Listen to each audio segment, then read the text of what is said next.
സഹ്യൻ്റെ മകൻ എന്നാണ് ആനയെപ്പറ്റി പറയാറുള്ളത്.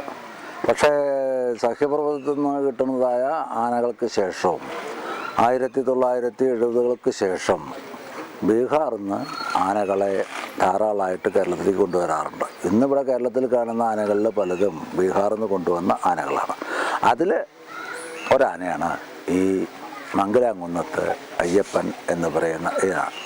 13 ആനകളെ ഇപ്പോഴും വളർത്തിക്കൊണ്ടിരിക്കുന്നതായ ഒരു ആന തറവാട്ടിലെ നല്ല ആനകളിൽ ഏറ്റവും നല്ല ആനകളിലൊന്നാണ്. എന്നല്ല മറ്റ് കേരളത്തിലുള്ളതായ ആനോടമസ്ഥന്മാരും ക്ഷേത്രത്തിലുള്ളതായ ആളുകളും വലിയൊരു പങ്കാളുകൾ ഈ ആനയെ കച്ചവടം ചെയ്യുന്നുണ്ടെങ്കിൽ ഇപ്പം തന്നെ ഈ അതിൻ്റെ വിലയിൽ എത്ര വേണമെങ്കിൽ കൂട്ടാവുന്നതായ ഒരു ഒരു ഒരു സ്ഥിതിയിലാണ് ഇപ്പോൾ ഇരിക്കുന്നത്. ഇപ്പോൾ ആനകളൊക്കെ ഈ വലിയ ആനകൾ ഇത് 302 മറ്റോ സെൻറ്റിമീറ്റർ ഉയരമുള്ളതായ ഒരാനയാണ്. അതായത് ഉയരത്തിൽ കവിഞ്ഞ 10 അടി ഉയരമുള്ളതായ ഒരു പക്ഷേ ഇനിയും അതിൻ്റെ പ്രായത്തിൻ്റെ അനുസരിച്ച് നോക്കുമ്പോൾ ഇനിയും ഒന്നും കൂടി പുഷ്ടിപ്പെട്ട് 10 അടിക്കുള്ള ഒരു ആന ഒരു ഇഞ്ചൊക്കെ ഉയർന്നാൽ വളരെ മാറ്റം വരും.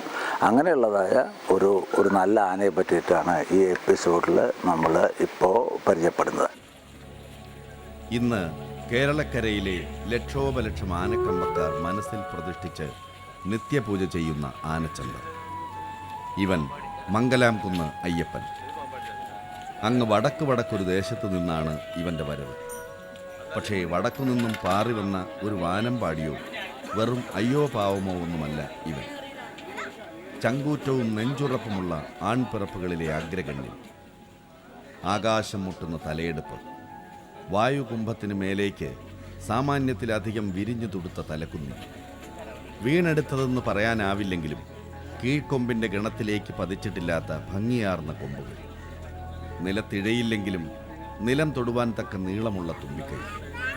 പൂവാലനെന്ന് വിളിക്കാവുന്ന കുറച്ച് വെള്ള നിറമാർന്ന രോമങ്ങളോട് കൂടിയ വാൽ. അങ്ങനെ ആകെ മൊത്തം നോക്കിയാൽ ഒരു ആനക്കരുത്ത്. ഇതിനെല്ലാം ഉപരി വലിയ തലയ്ക്കുള്ളിലെ ആരെയും വകവെച്ചു കൊടുക്കാത്ത തലക്കനവും അതിന് മേമ്പൊടിയായി ഒരൽപ്പം അഹങ്കാരവും കൂടി ചേർത്താൽ അത് മംഗലാംകുന്ന് അയ്യപ്പനായി. ഇന്ന് കേരളത്തിൽ ഏറ്റവും അധികം വിലമതിക്കപ്പെടുന്ന ആദ്യത്തെ 5 ആനകളെ എടുത്താൽ അതിലൊന്ന് ഈ അയ്യപ്പനാന തന്നെയായി. ഈയിടെ ചെരിഞ്ഞ പാറമേക്കാവ് പരമേശ്വരൻ്റെ സ്ഥാനത്തേക്ക് അവരോധിച്ച് തൃശൂർ പൂരത്തിന് തിടമ്പ് നൽകുക എന്ന ലക്ഷ്യത്തോടെ പാറമേക്കാവ് ദേവസ്വം സ്വന്തമാക്കുവാൻ ഏറ്റവും അധികം ആഗ്രഹിച്ച 2 ആനകളിൽ ഒന്ന് എന്ന വിശേഷണവും പൊടുന്നനെ മംഗലാംകുന്ന് അയ്യപ്പൻ്റെ റേറ്റിംഗ് കുതിച്ചുയരുന്നതിന് കാരണമായി. 13 ആനകളുള്ള മംഗലാംകുന്ന് ആനത്തറവാട്ടിൽ ഇന്ന് ഏറ്റവും അധികം ഉയരമുള്ള ആനയും ഇവൻ തന്നെ.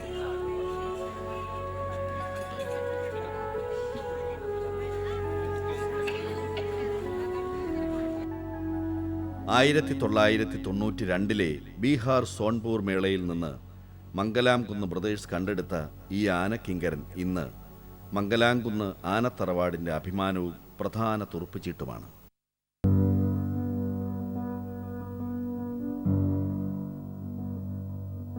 ബീഹാർ എന്ന് പറഞ്ഞ ആനയും നമ്മുടെ നാട്ടിലെ ആനയും തമ്മിൽ ബേസിക്കായിട്ടുള്ള വ്യത്യാസം എന്ന് പറഞ്ഞാൽ ബീഹാർ ആനകൾ നമ്മുടെ ആനകൾ എന്ന് പറഞ്ഞാൽ ഫ്രണ്ട് വ്യൂ മറ്റെല്ലാ ഭാഗങ്ങളും ഒന്നും കൂടി വൃത്തിയായിരിക്കുമല്ലോ.